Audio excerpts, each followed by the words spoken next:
Salam, bugün 2 iyul Azərbaycanda polis günüdür. Artıq 30 ildir ki, Azərbaycan polisi Əliyevlər rejiminə xidmət edir.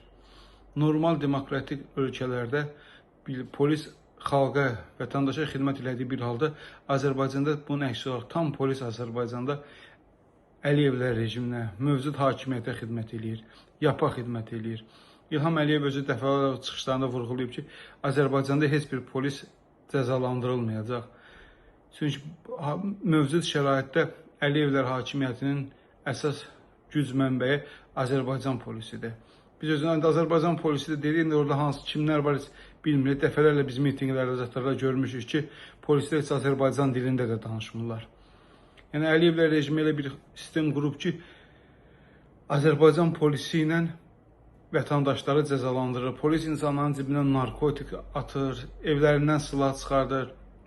Yəni faktiki olaraq Azərbaycanda güc bu dəqiqə polisin əlindədir. Əliyevlər hakimiyyət istədikləri adamları polislə cəzalandırırlar. Azərbaycanda 400-dən çox siyasi məhbus var. Bunların əksəriyyəti də Azərbaycan polisinin saxta ittihamları ilə, narkotiklə, silahla həbsdədirlər. Ümumiyyətlə Azərbaycan rejimi elə bir vəziyyət edib ki, Azərbaycan xalqı ilə, millətlə Əliyevlər rejimi arasında qeyri-bərabər vəziyyət yaranıb. İnsanlara düşmən kimi baxırlar. Azərbaycan gəncliyini məhv aparan Əliyevlərin bayaq bir video qabağıma çıxdı. Baxın bu videoya. İlham Əliyevin nəvəsidir. Baxın, İlham Əliyevin nəvəsidir. İlham Əliyevin nəvəsi demək kartezlə gəzir. Abi harda görülüb ki, prezidentin nəvəsi kartezlə gəzir?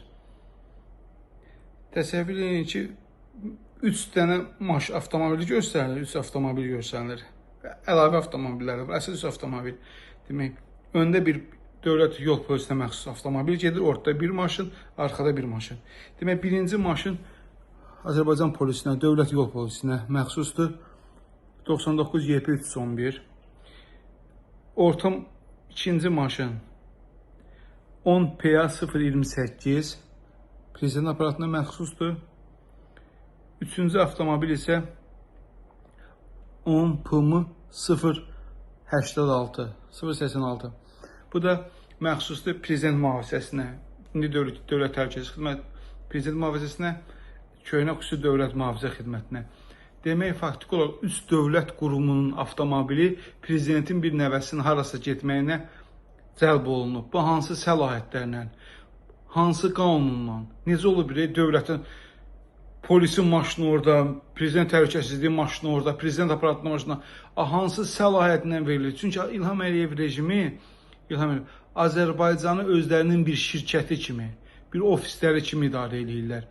Yəni ən əsas özləridir, milləti fikirləşmirlər. Necə insanlara uşaq pulu vermir, öz nəvələri kef içində yaşayır.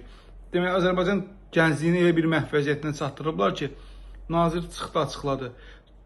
Son 4 ildə 10.000-ə yaxın, 9.334 müəllim imtahandan keçə bilmədiyindən işdən azad olunub. Bu bilirsiniz nə deməkdir? Bu uçurumdur.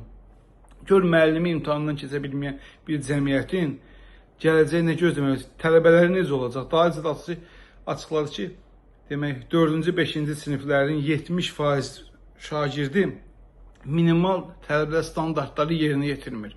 Bu uçurma aparır. Əliyevlər rejimi birbaşa Azərbaycan xalqını uçurma aparır. Gəncliyi belə məhv eləyiblər.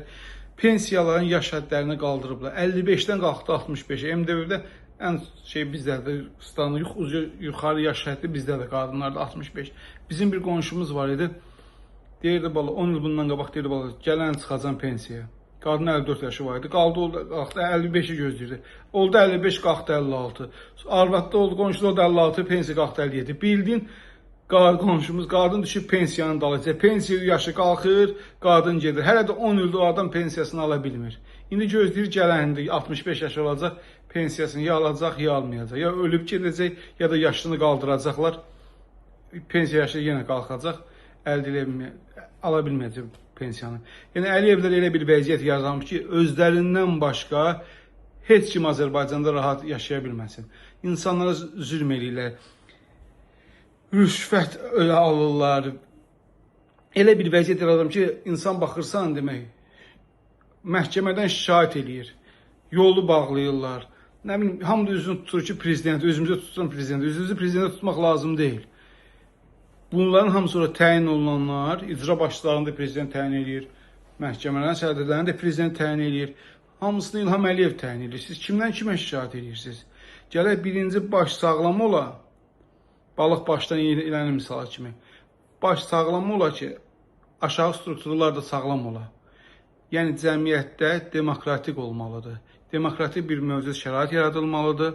Ondan sonra biz hamımız haqq ədalət gözləyirik. Ona görə də çıxıb haqqımızı tələb eləməliyik, siyasi məhbuslara azadlıq tələb eləməliyik, haqsız yerə həbsdə olanlar dərhal azad olunmalıdır. Mitinqlər keçirilməlidir, istər Azərbaycanda olsun, istər Avropada. Bütün siyasi məhbuslar azad olunmalıdır, İlham Əliyev rejimi rədd olub çıxıb getməlidir. Yaşasın demokratiya.